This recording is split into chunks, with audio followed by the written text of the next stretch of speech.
In today's video, I'm going to teach you how to build a web app with Auth using AI. We're going to set up secure email authentication in Supabase and grab the project URL you'll need to connect your web app.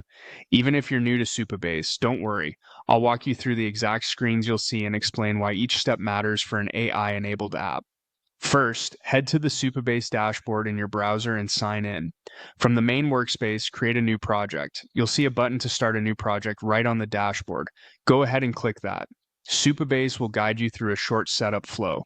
If you see options for naming your project or selecting an organization, choose something clear and memorable.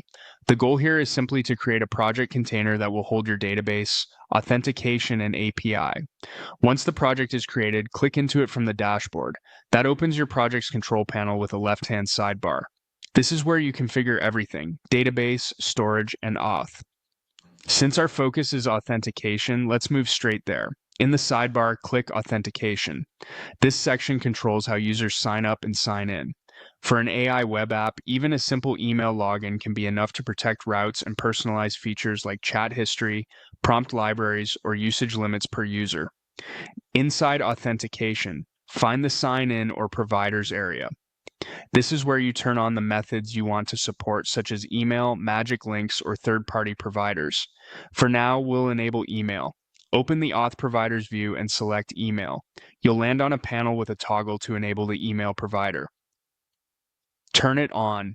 This activates standard email and password sign-in.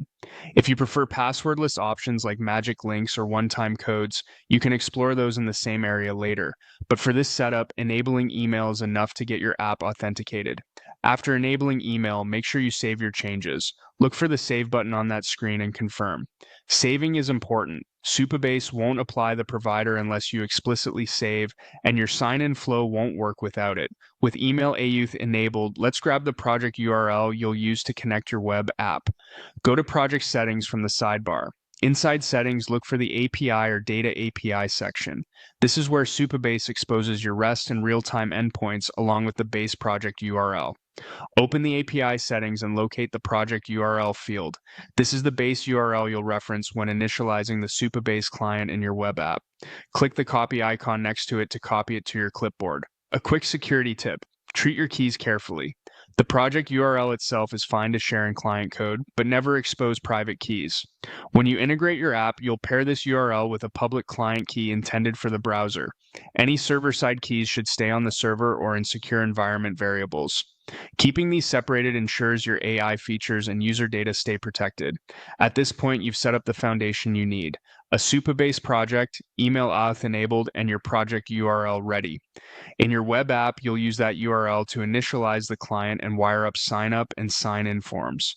Once users can authenticate, you can associate AI features with their accounts. Things like saving chat conversations, gating access to premium models, or enforcing per-user rate limits. That's how you transform an AI demo into a real product with user-level context and security.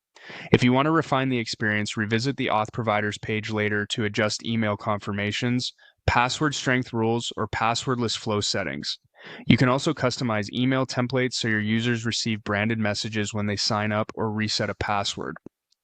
That's it for the core setup. You created a project, enabled email authentication, saved the configuration, navigated to the API settings, and copied your project URL. With these pieces in place, you're ready to connect your front end and start building AI-powered features on top of a secure, scalable backend.